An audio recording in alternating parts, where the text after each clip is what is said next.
আমাদেরকে বিগত সময়ে অনেক ধরনের চেতনার ট্যাবলেট খাওয়ানোর চেষ্টা করা হয়েছে। চেতনার ট্যাবলেট বিক্রির চেষ্টা চলছিল। আমাদের যুবকেরা আলহামদুলিল্লাহ ওই ট্যাবলেট খায় নাই। বাঙালি চেতনা, অমুক চেতনা, তমুক চেতনা, মুজিবের চেতনা, চেতনার ব্যবসায় লালবাত্তি জ্বললা পলায় গেছে। তো চেতনার ট্যাবলেট আমরা খাইতে চাই না। আমাদের চেতনা হলো ইমানের চেতনা।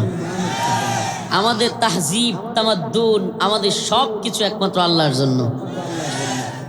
আমাদের চেতনাটাও কার জন্য? আমরা ওই চেতনা ধারণ করি যেই চেতনা ইব্রাহিম আলাইহিস সালাম ধারণ করতেন। আমরা ওই উম্মতে মুসলিমার ওই চেতনা ধার করি, ওই চেতনা লালন করি যেটা হযরত নূহ আলাইহিস সালাম ধারণ করতেন। ওই চেতনা আমরা লালন করি যেটা মুসা আলাইহিস সালাম লালন করতেন। ইব্রাহিমী চেতনা কি? মূর্তি ভাঙার চেতনা। সুবহানাল্লাহ। ঈমানের চেতনা। আমরা কি মূর্তি তৈরি করার চেতনায় বিশ্বাস করি?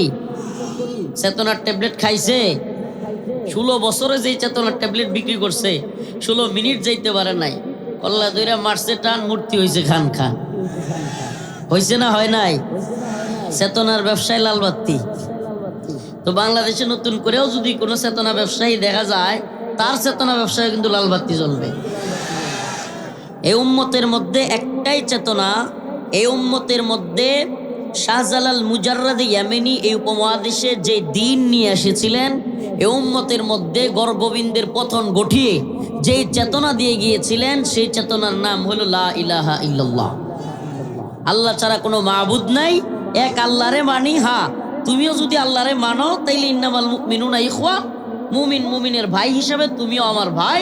তোমার নেতা আমি মানতাম পারি, কিন্তু আগে তোমার এই শর্ত দিতে হইব যে তুমি আল্লাহরে মানো, কোরআন মানো।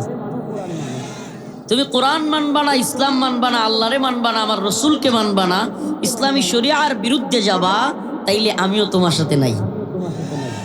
এটা ইমানের চেতনা। এই চেতনা যদি কারো অন্তরে থাকে, এর দুনিয়ার আর কোনো চেতনার ট্যাবলেট বিক্রি করে আর খাওয়ানো যাবে না। এই জন্য আমরা কিন্তু বলি যে বাচ্চাটারে আপনি ইঞ্জিনিয়ার বানান, ডাক্তার বানান, বড় অফিসার বানান আর যাই বানান, প্রথমে অন্তত কোরআনের মাদ্রাসা একটু দিয়েন। জীবনের শুরুতে ক্বাল আল্লাহু তাআলা কিংবা ক্বাল রাসূলুল্লাহ সাল্লাল্লাহু আলাইহি ওয়াসাল্লাম এগুলো একটু পড়েন। আল্লাহ এবং তার রাসূলকে যদি চিনে, তাইলে যত দুনিয়ার নাস্তিকতার চেতনা, অমুক চেতনা, তমুক চেতনার কথা বলা হোক, দিন শেষে ও চিল্লায় বইলে উঠবে লা ইলাহা ইল্লাল্লাহ। ওরে যতই চেতনার ট্যাবলেট গিলানো হোক, ও দিন শেষে চিৎকার করে বলবে আমি সব বুঝলাম, কিন্তু আমি এটা জানি যে আমার একজন স্রষ্টা আছে। সুবহানাল্লাহ। তাইলে ওই ছেলেটা যত বড় কিছু হোক, সে আল্লাহকে ভুলবে, সে তার রাসূলকে ভুলবে। বলেন ভুলবে? ভুলবে না। তো আমাদের মধ্যে এই চেতনা ঢুকাইয়া দেওয়ার জন্য এই মসজিদগুলো, এই ঈদগাহগুলো কিংবা এই আপনার কবরস্থান, এগুলা আমাদেরকে স্মরণ করায়া দেয় যে আমাদের চেতনা হলো কবরে যাওয়ার চেতনা। আমাদের চেতনা কি? আমাদের প্রবলেম আছে, আল্লাহ মাফ করুক। অনেকেই কবরের কাছে গেলেও তার মধ্যে চেতনা জাগ্রত হয় না। এখন এমনও পাথর দিল আমরা হয়ে গেছি, আল্লাহ মাফ করুক, এমনও পাথর দিল আমরা হয়ে গেছি, অনেকে কবরে লাশ রাখতেছে তবুও তার মধ্যে একটু চেঞ্জ হয় না, জানাজা পড়তেছে চেঞ্জ হয় না। হায় হায় আফসোস, এই অন্তর যার আছে, হায় হায়, এখনই তওবা করেন, তওবা করেন। এই পাথর দিল অন্তর আপনার ভয়ঙ্কর ক্ষতি করবে। এই জন্য আমরা যখন এই যে আসতেছি, ওই বাড়িতে একটু চা খাইতেছিলাম, ওরে বাবা মাশাআল্লাহ, যুবকদের দল, একে একে যুবকরা নিয়ে আসতেছে। হুজুরের কাছে শুনলাম, হুজুর এই যুবকরাই আপনাকে আনার জন্য আমাদেরকে পাঠাইছে বাড়িতে। খুব ভালো লাগলো। আল্লাহ তুমি এই যুব সমাজকে দ্বীনের জন্য কবুল করো। আল্লাহ তুমি এই যুবকদেরকে ইয়াবা, নেশা, মাদক, কিশোর গ্যাং, জুলুম, অত্যাচার, নির্যাতন কিংবা অবৈধ নারী কেলেঙ্কারি কিংবা সমস্ত বাজে কাজ থেকে আল্লাহ তুমি তাদেরকে হেফাজত করো। আসলে ভাই, এই দুনিয়ায় সফলতাটা আল্লাহর পথের মধ্যে, দ্বীনের পথে চলার মধ্যে। কামিয়াবি, মুক্তি, সফলতা এই দুনিয়ায় টাকা পয়সা কিংবা ক্ষমতার মধ্যে না। আমি মনে হয় বুঝাইতে পারিনি। আবারও বলছি, এই দুনিয়ায় ক্ষমতা, পরিচিতি কিংবা অনেক টাকা পয়সা, যশ খ্যাতি, এগুলোই মুসলমানের সফলতার মানদণ্ড না। যদি ক্ষমতা, টাকা পয়সা আর পরিচিতি ক্ষমতার মানদণ্ড হইতো, তাইলে আপনাদের দুহারের একজন দাড়ি কাইটা পালায়া যাইতে হইতো না। বুঝেন নাই? অনেক বড় ক্ষমতাসীন বাংলাদেশে বিগত জালেম সরকার এবং সরকার প্রধান যার কথা কিছুটা শুনতো, কিছুটা না ভালোই শুনতো, সে আপনাদের দুহারের একজন। দিন শেষে পরিণতিটা কতটা ভয়াবহ আপনি কল্পনা করতে পারেন। এটা যদি সফলতা হয়, আপনি যদি ওই রকম হইতে চান, তাইলে বুঝবো আপনি এখনো দুনিয়ার হাকিকত বুঝেন নাই। ওয়ামা হাযিহিল হায়াতুদ দুনিয়া ইল্লা লাহু ওয়া লাইব ওয়া ইন্নাদ দারাল আখিরাতা লাহিয়াল হায়াওয়ান।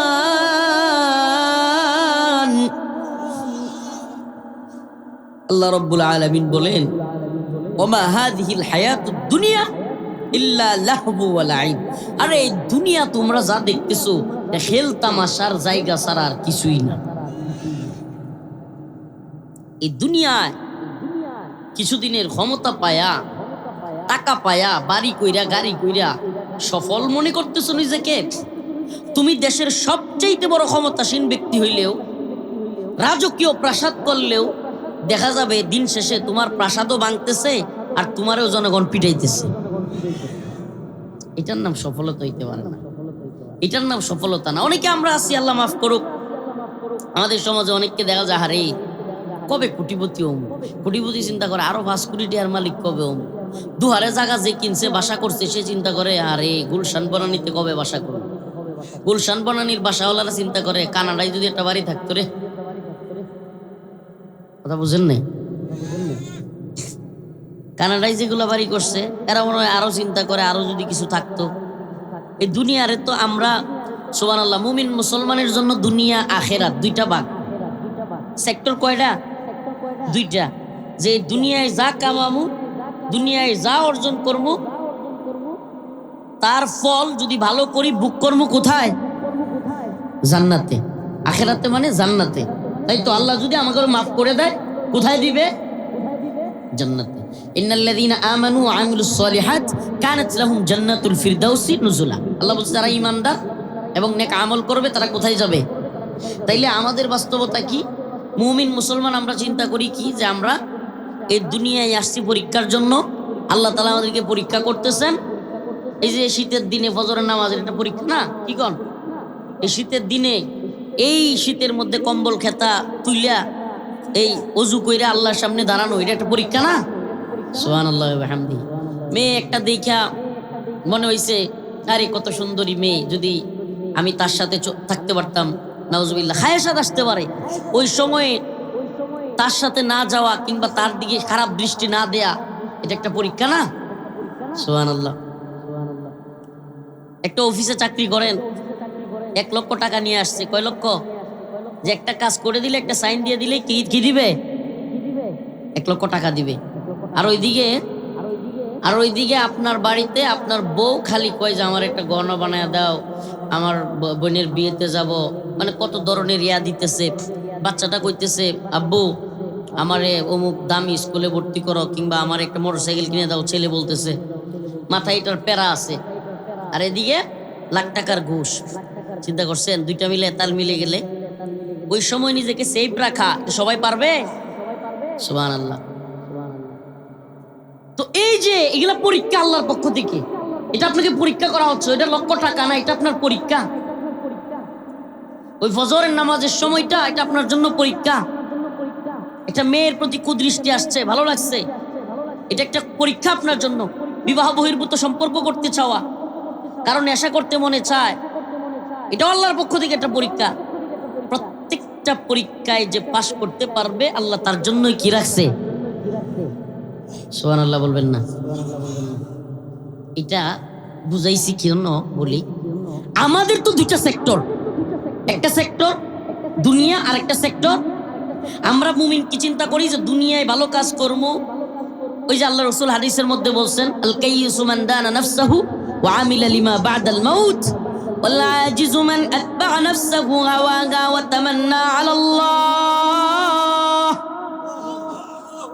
যে জ্ঞানী তো সেই ব্যক্তি যে মৃত্যুর আগেই তার সামানা তৈরি করে। সুবহানাল্লাহ। জ্ঞানী কারা? মৃত্যুর পূর্বে যারা তাদের নিজেদের সামানা তৈরি করে, আমল তৈরি করে, কবরে যাওয়ার আগেই তার সামানা তৈরি। সে চলে যাওয়ার সাথে সাথে দুনিয়াও তার জন্য কাঁদে, আসমানও তার জন্য কাঁদে। সুবহানাল্লাহ। এমন জীবন তুমি করো হে গঠন, মরিলে হাসিবে তুমি কাঁদিবে ভুবন। এমনও জীবন তুমি করো না গঠন, মরিলে কাঁদিবে তুমি হাসিবে ভুবন। উসমান হাদি, আল্লাহ তার কবরকে জান্নাতের বাগান বানিয়ে দিক। কেমন জীবন গঠন করলো, সুবহানাল্লাহ। বিশাল বড় কোনো দলের নেতা না, বিশাল বড় কোনো দলের লিডার না, শায়েক না, আমির না, হ্যাঁ, লক্ষ লক্ষ সাপোর্টার, ফোরাম নাই। বয়সেও রাজনীতির বয়স বা 60-70 বছর রাজনীতিও করে নাই। এই যুবক মানুষ চলে গেল, অথচ আমি নিজের চোখে দেখছি রিক্সাওয়ালা, ভ্যান, অটো চালক, মুফতি সাহেব, বাংলাদেশের বড় আলেম শেখুল হাদিস মাওলানা মামুনুল হক সাহেব, পুলিশের লোক, বিভিন্ন সেক্টরের লোক আমি নিজের চোখে দেখছি। আপন ভাই মারা গেলে যেমনি পুপায়া পুপায়া কাঁদে, এইভাবে কাঁদতেছে। সুবহানাল্লাহ। ছোট ছোট বাচ্চাদেরকে কাঁদতে দেখছি আমি, ছোট ছোট বাচ্চা, মনে হয়েছে তার পরিবারে কেউ মারা গেছে। আর এমনও লোক আছে যেগুলো মারা গেলে সমাজের মানুষ কয় কুত্থাটা মরছে, এলাকাটা আজারিছে। কি কয়? ওটা মরছে, এলাকাটা কি হয়েছে? তাইলে ওইটাও জিন্দিগি আর এটাও জিন্দিগি। দুই জিন্দিগির মধ্যে তফাৎ আছে না নাই? তো তুমি যদি দুনিয়া চাও, এটা কেন বলছি, আমাদের সমাজে এমনও লোক আছে তারা দুনিয়াতে দুইটা সেক্টর করে ফেলছে।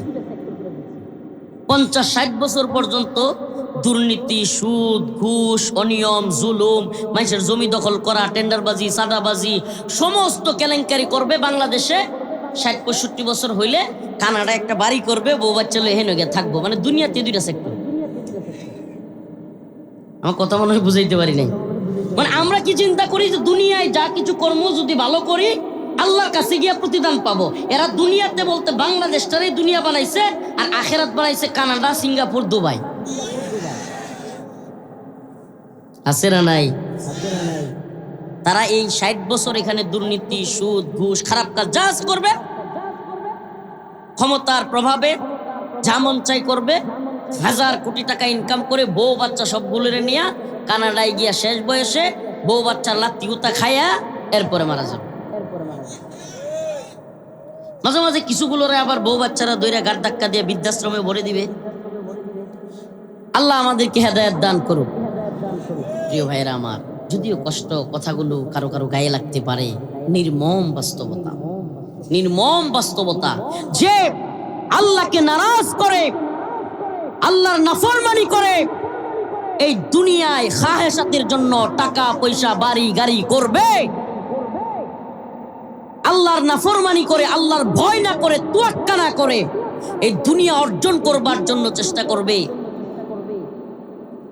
পরীক্ষিতভাবে আমরা দেখছি যে এই লোকগুলো দুনিয়াতে সন্তানদের দ্বারা, যে সন্তানদের জন্য করে, সে বলে সন্তানদেরকে ভালো রাখার জন্য সে দুর্নীতি, সুদ, ঘুষ, খারাপ কাজ সব করে।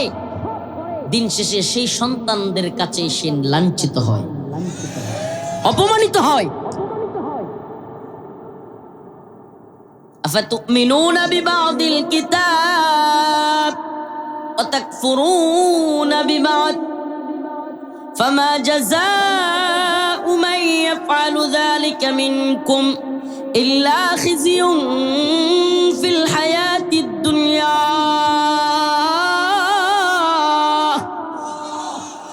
ওয়া ইয়াউমাল কিয়ামাতি ইউরাদ্দুনা ইলা আশাদ্দিল আযাব।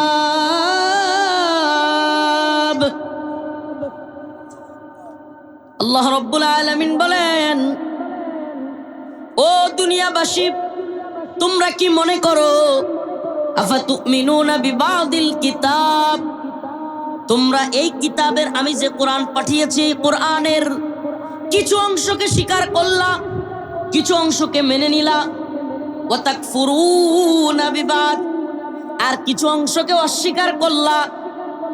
হজ করার ক্ষেত্রে হজ করলা, মাঝে মাঝে নামাজ পড়লা, মাঝে মাঝে কিছু রোজাও রাখলা, আবার মাঝে মাঝে কিংবা প্রতি বছর কোরবানিও দিলা, কিন্তু দেখা গেল মদের লাইসেন্স দিলা, সুদের ব্যাংকের লাইসেন্স দিলা, পতিতালয়ের লাইসেন্স দিলা। তোমরা কি এই কোরআনের কিছু অংশের উপর ঈমান আনলা আর কিছু অংশকে বাদ দিলা? আল্লাহ বলেন, ফামা জাযাউ মান ইয়াফআলু যালিকা মিনকুম ইল্লা খিজিয়ুন ফিল হায়াতিদ দুনিয়া ওয়া ইয়াউমাল কিয়ামাতি ইউরাদ্দুনা ইলা আশাদ্দিল আযাব। আল্লাহ পাক যেই বিধান দিয়েছেন, এই বিধানকে যারা অস্বীকার করে, আল্লাহর শরিয়াকে, আল্লাহর শাসনকে যারা অবজ্ঞা করে, আমাদেরকে সৃষ্টি করছেন কে? আস্তে আরো সবার বলা দরকার না? আমাকে সৃষ্টি করছেন আল্লাহ। এটা যদি এই জবান দিয়া উচ্চারিত হয়, আল্লাহ তো জবান দিছে এই জন্য যে আল্লাহর নাম নেওয়ার জন্য। আল্লাহ খাওয়ার জন্য, কথা বলবার জন্য শুধু জবান দেন নাই, এই জবান আল্লাহর নাম নিবে এই জন্য দিয়েছেন। আমাদেরকে সৃষ্টি করেছেন কে? তাইলে আমরা হুকুম মানবো কার? হাসিনা, ডক্টর মোহাম্মদ ইউনূসের? হ্যাঁ, ইনিল হুকমু ইল্লা লিল্লাহ আমারা আল্লা তা'বুদু ইল্লা ইয়্যাহ। আল্লাহ রাব্বুল আলামিন একমাত্র ইবাদতের উপযুক্ত। ইবাদতের উপযুক্ত একমাত্র কে? কে? ইবাদত কি শুধুমাত্র নামাজ পড়া? ইবাদত শুধুমাত্র রোজা রাখা? ইবাদত শুধুমাত্র কুরবানি দেওয়া? নামাজ পড়া নফল নামাজ সওয়াবের কাজ না গুনার কাজ? কিন্তু যদি সূর্য উদয়ের সময় কেউ পড়ে, ওমা নামাজ পড়া সওয়াবের কাজ, সূর্য উদয়ের সময় করলে? রোজা রাখা সওয়াবের কাজ না গুনার কাজ? ঈদের দিন যদি কেউ রাখে, কি বলেন, কি? হজ করা সবের কাজ না গুনার কাজ? বাংলাদেশে যদি কাবা বানায় কেউ করে, তার মানে বোঝা গেল শুধুমাত্র নামাজ পড়াই সওয়াবের কাজ কিংবা কবুলিয়াত নয়, আল্লাহর বিধান নয়। শুধুমাত্র রোজা রাখাই আল্লাহর বিধান নয়। আল্লাহ যখন বলেছেন, যেইভাবে বলেছেন সেইভাবে পালন করা হলো মাকবুল ইবাদত। আল্লাহ যখন নামাজ পড়তে বলেছেন তখন পড়া সওয়াব, আল্লাহ যখন রোজা রাখতে বলেছেন তখন রাখা সওয়াব, আল্লাহ যখন নিষেধ করেছেন তখন সেটা মানাই হলো ইবাদত। এলে আমি বলি, নামাজ পড়া যদি সওয়াবের কাজ হয়, কিন্তু সূর্য উঠলে পড়া যায় না। রোজা রাখা সওয়াবের কাজ, ঈদের দিন রাখা যায় না। এগুলা যেমন আল্লাহর হুকুম। আমরা কি বুঝলাম?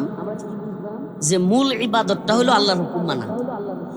মূল ইবাদতটা নামাজ না, মূল ইবাদতটা রোজাও না। কারণ রোজায় যদি ইবাদত হইতো, আমি ইচ্ছা মতো ঈদের দিনও রোজা রাখতে।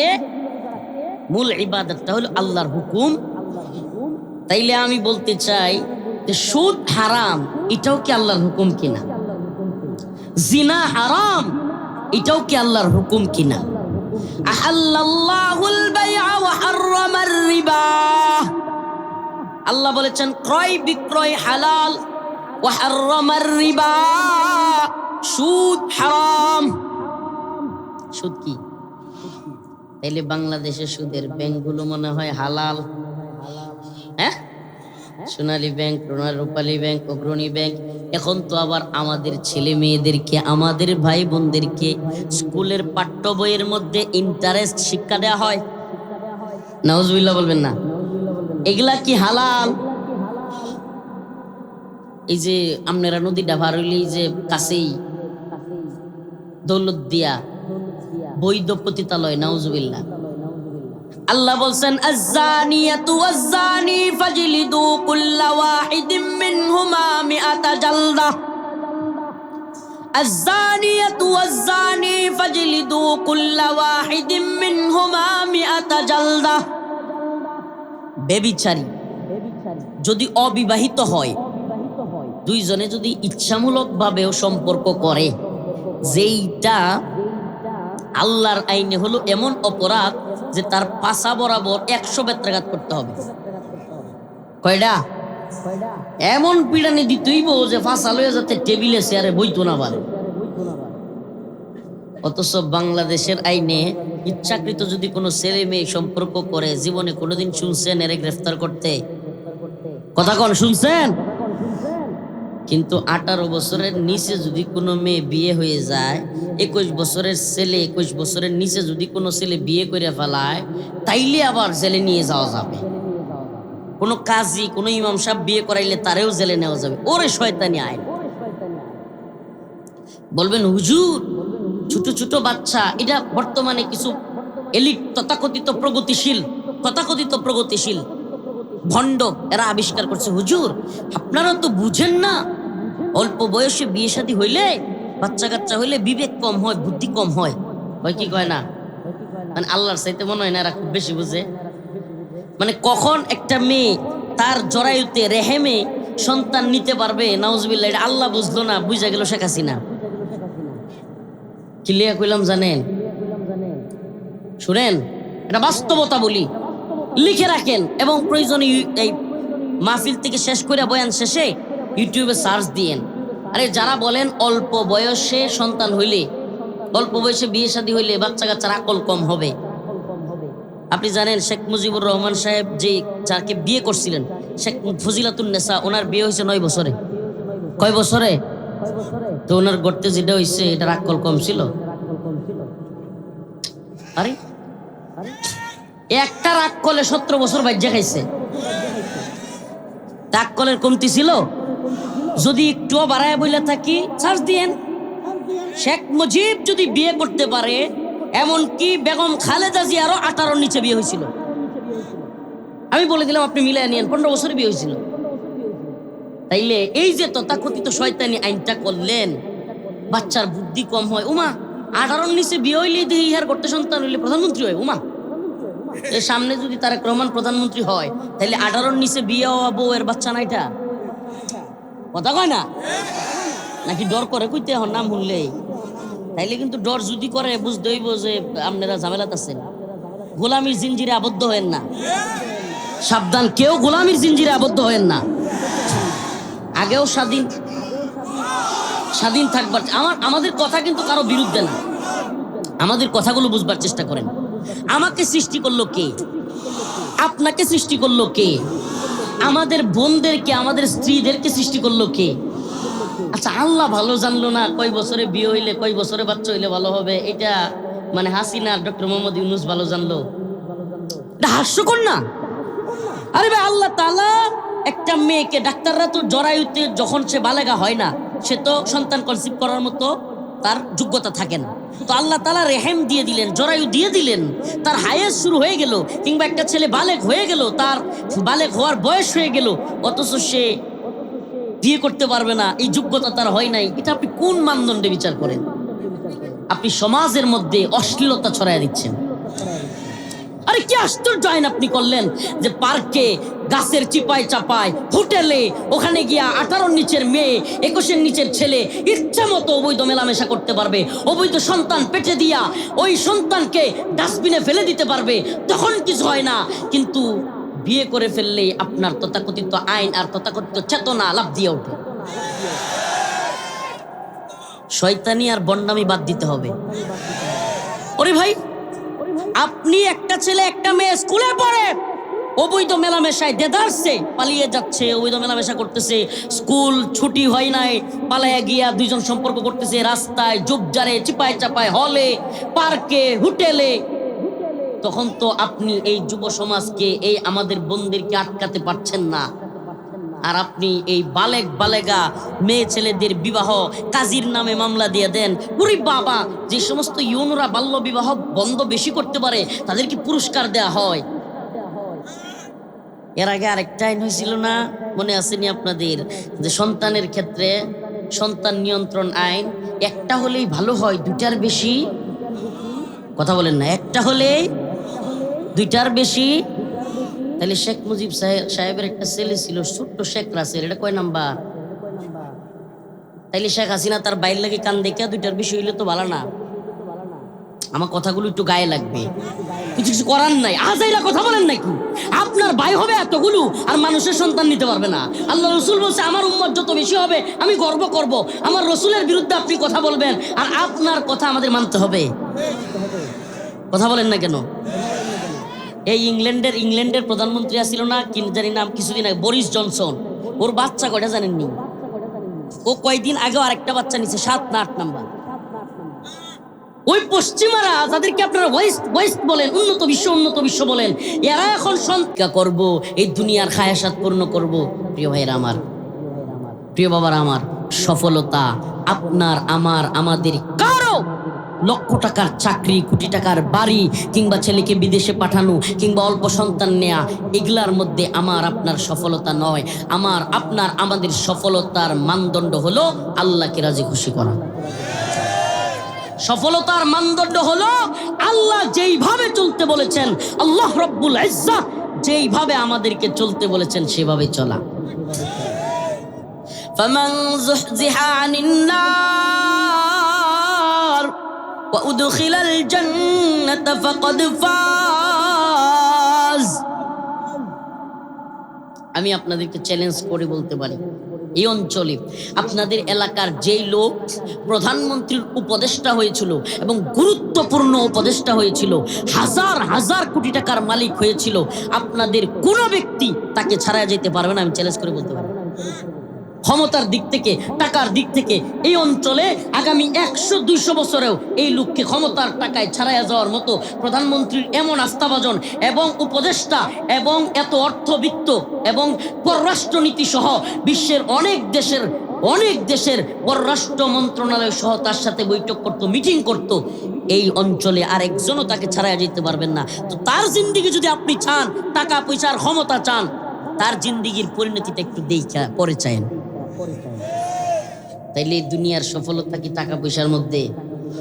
আল্লাহর কোরআন কি বলে? আসুন একটু মিলাই। ফামান যুহজিহা আনিন নার ওয়া উদখিলাল জান্নাতা ফাকাদ ফাজ ওয়া মাল হায়াতুদ দুনিয়া ইল্লা মাতাউল গুরুর।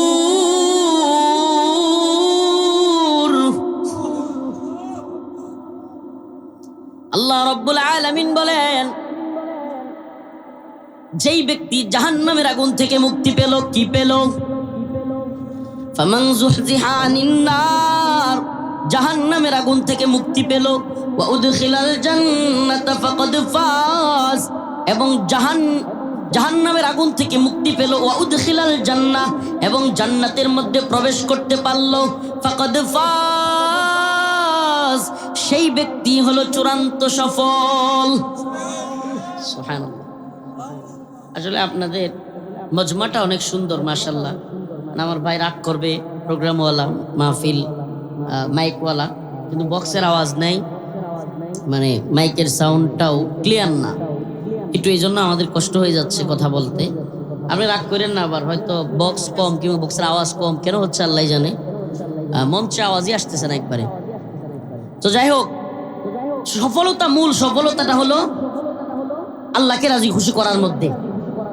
প্রিয় ভাইরা আমার, আল্লাহ আমাদেরকে ক্ষমা করুক। অনেকেই আমরা গুনাহে নিমজ্জিত, সময় মতো নামাজ পড়ি না, কোরআন পড়ি না, আল্লাহর কালাম কোনোদিন তিলাওয়াত করি না, অনেক বাজে কাজের মধ্যে, জিনা, ব্যভিচার, সুদ, ঘুষ, কত খারাপ কাজে আমরা জড়িত হয়ে যাচ্ছি। অনেকে সপ্তাহব্যাপী চলে যায়, শুক্রবারে পর্যন্ত আল্লাহর দরবারে গিয়ে জুমার নামাজটা পড়ার সুযোগ হয় না। আপনার কি মনে হয় এই মজমায়ও এমন লোক থাকতে পারে যে শুক্রবারে নামাজটাও পড়ে না? আল্লাহ আমাদেরকে ক্ষমা করুক। এই মজমায়ও এমন লোক থাকতে পারে যে জানাজাটাই শরীক হয় না। আল্লাহ আমাদেরকে হেদায়েত দান করুক। ও প্রিয় ভাই, ও প্রিয় ভাই, এই দুনিয়ার গদবাদা জিন্দিগিতে কোনো সফলতা নাই, কোনো সফলতা নাই। আপনি যে এই যে দুনিয়ার পিছনে ছুটতেছেন, টাকা পয়সা, যশ খ্যাতি, বাড়ি গাড়ি, একটু তাকায় দেখেন না। এই বড় বাড়িওয়ালা তার কলিজায় শান্তি নাই, ওই গাড়িওয়ালা তার কলিজায় শান্তি নাই। আরে আল্লাহ পাক এই দুনিয়ার গাড়ি বাড়ি টাকা পয়সা যশ খ্যাতির মধ্যে শান্তি রাখেন নাই। আল্লাহ পাক এমন একটা কল্ব দিয়েছেন আপনাকে, আমাকে, আমাদেরকে, যে কল্ব টাকা চিনে না, বাড়ি চিনে না, গাড়ি চিনে না, সুন্দরী নারীও চিনে না। এই কল্ব এই একমাত্র তার রবকে চিনে। তার রবকে সিজদা দিলেই এই কল্ব প্রশান্ত হয়। এটার প্রমাণ কি? শুক্রবারে জুমার নামাজ পইরা সুন্দর করে গোসল কইরা আতর বা সুন্দর কাপড় চোপড় পইরা আমরা যখন শুক্রবারে জুমার নামাজটা পড়ি, সত্যি বলবেন জুমার নামাজ থেকে বের হয়ে আসার পরে মনটা কেমন লাগে? সুবহানাল্লাহ। আমার কথার সাথে একমত হওয়ার দরকার নেই, পান কিনা অন্তরের মধ্যে একটা অন্যরকম প্রশান্তি লাগে। এইটা হলো ঈমানের প্রশান্তি। আরে দুনিয়ায় আমরা যা ভুল করি, যা অন্যায় করি, দুনিয়াতে যত রকমের পাপ করি, কিন্তু আমার রব একজন আছেন, মালিক একজন আছেন। আরে এই দুনিয়ার কোনো মালিক একদিন অপরাধ করলে বকা দেয়, রাগ করে, দ্বিতীয় দিন অপরাধ করলে গালাগালি শুরু করে, তৃতীয় দিন হুমকি দেয়। কোনো অফিসে একদিন আপনি যান নাই, আপনাকে বকা দেয়া হয়, কেন আসলা না, কারণ দর্শানো। দ্বিতীয় দিন আপনাকে গালাগালি শুরু করা হয়, বেটা চাকরি করবা নাকি। তৃতীয় দিন একেবারে আপনাকে গার্ড ধরে বের করে দেয়া হয়। একই ভুল বারবার যদি আপনি করতে থাকেন, আপনাকে কোনো সুযোগ দেয়া হয় না, আপনাকে বের করে দেয়া হয়। কিন্তু আমাদের একজন মালিক আছেন, যে মালিক আপনাকে আমাকে ডাকতে থাকেন, ফাফিরু ইলাল্লাহ,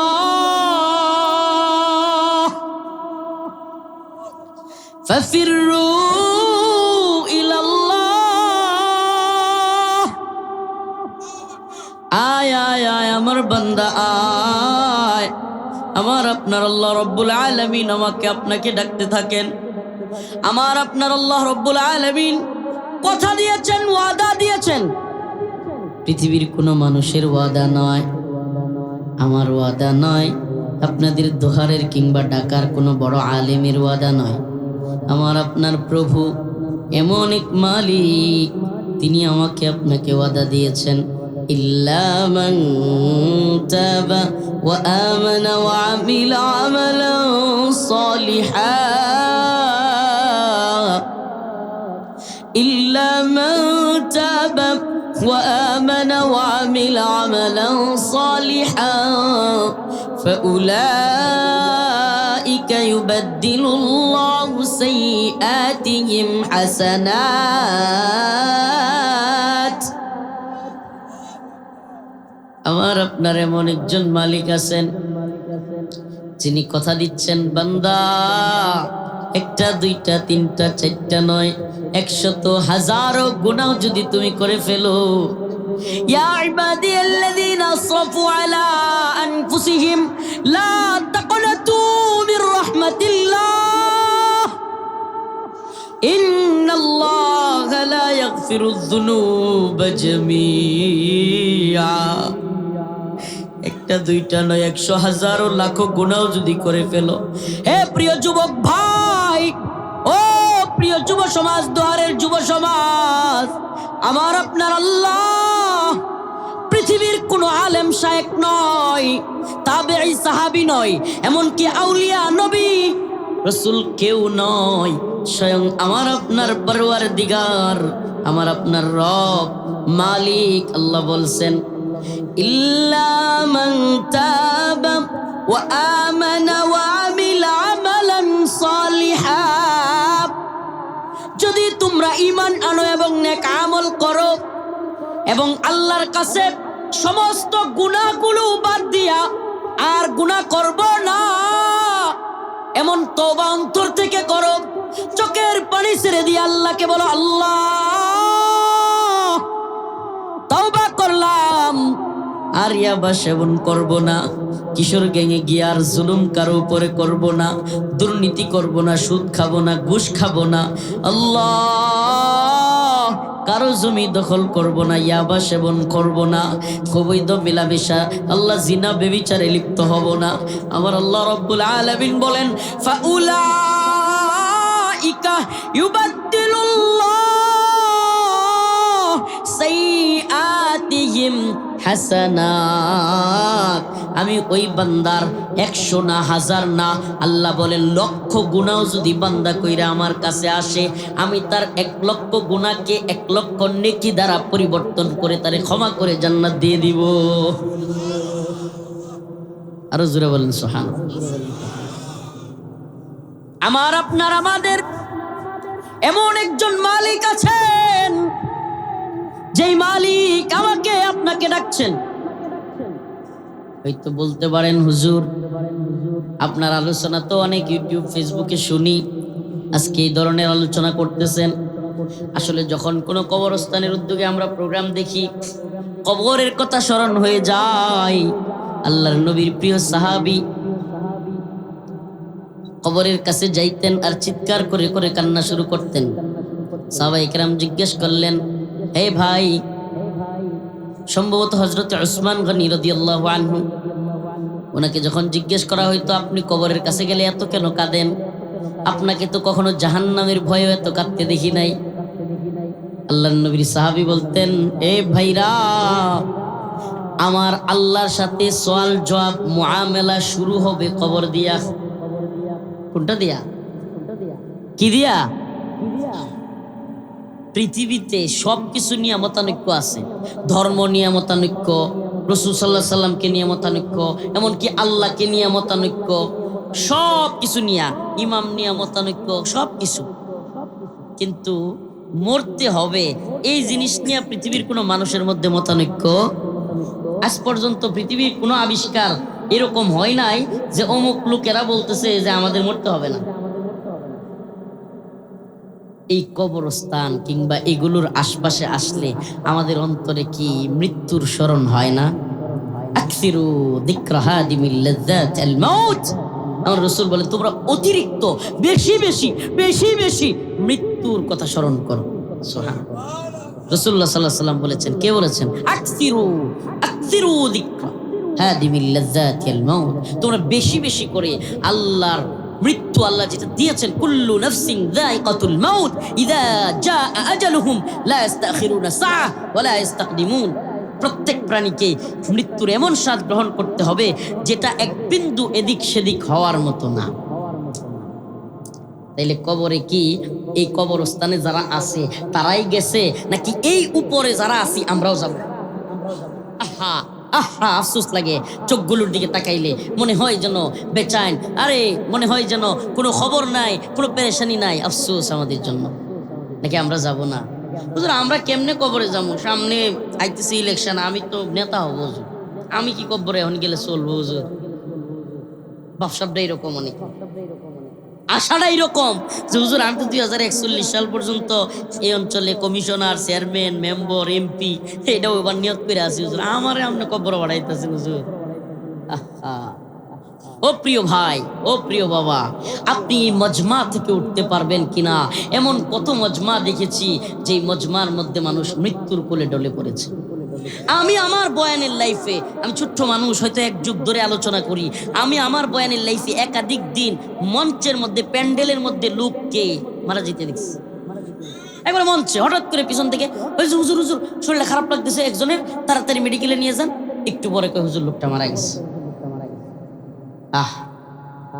ইযা জাআ আজালুহুম লা ইস্তাখিরুনা সাআহ। যদি বলেন হুজুর আপনার আলোচনা ইউটিউব ফেসবুকে শুনছি, অনেক গরম কথা বলেন, অনেক কিছু নিয়ে কথা বলেন, ভাই রে, হয়তো তোমাদেরকে ওই ধরনের কথা আমি বলতে পারবো, অনেক জায়গায় বলিও, কিন্তু এটা মনে রাখবা, খায়েশাতের জন্য কথা বললে কোনো লাভ নাই। এই উম্মতের যেখানে যখন যেটা আমাদের প্রয়োজন আমরা সেটাই বলবার চেষ্টা করি। একরকম কথা আব্দুল্লাহপুরে যাত্রাবাড়িতে বলেছি, এখন এখানে এসে আরেক রকম কথা বলছি। প্রিয় ভাইয়েরা আমার, সব জায়গায় আমাদের রাজনৈতিক বিশ্লেষণ, জাতীয় আন্তর্জাতিক পরিস্থিতির জন্য না। দুনিয়া আমাদেরকে হাজি বলবে এই জন্য হজ করা, দুনিয়া আমাদেরকে রোজাদার বলবে এই জন্য রোজা রাখা। ইন্না সালাতি ওয়া নুসুকি ওয়া মাহইয়ায়া ওয়া মামাতি লিল্লাহি রাব্বিল আলামিন। আমার সালাত, আমার নামাজ, আমার কুরবানি, আমার হায়াত, আমার মৃত্যু সব কার জন্য? প্রিয় ভাইরা আমার, তাইলে আমি সফল মুমিন হইতে পারবো। ওয়াল্লাযীনা হুম আনিল লাগভি মুরিদুন, আল্লাহ বলছেন যে লাগভি কাজ থেকে, ফাহিশা কাজ থেকে, গান বাজনা, ডিজে পার্টি, যাত্রা ফাত্রা, অশ্লীলতা, বেহায়াপনা, ইয়াবা সেবন, খারাপ কাজ, কিশোর গ্যাং, ওয়াল্লাযীনা হুম আনিল লাগভি মুরিদুন, মুমিন ওই মুমিন সফল যারা এই ধরনের খারাপ কাজ থেকে নিজেকে বিরত রাখবে। আমরা সফল মুমিন হতে চাইতো, তাহলে নামাজ পড়তে হবে। সফল মুমিন হইলে ফাহিশা কাজ থেকে দূরে থাকতে হবে। আল্লাহ বলেন ওয়াল্লাযীনা হুম লিযাকাতি ফাঈলুন, সফল মুমিনের আরেকটা সিফত হলো সে যাকাত আদায় করে। সে সুদ খায় নাকি যাকাত দেয়? বলেন না, সে কি সুদ খায়, ঘুষ খায় নাকি যাকাত দেয়? তাইলে সফল মুমিন সুদ খায় না, সফল মুমিন ঘুষ খায় না, সফল মুমিন তার টাকার যাকাত আদায় করে, তার মালের যাকাত আদায় করে। আল্লাহ বলেন ওয়াল্লাযীনা হুম লিফুরুজিহিম হাফিজুন, সফল মুমিন তারা যারা লজ্জাস্থানকে হেফাজত করে। লজ্জাস্থানকে কি করে?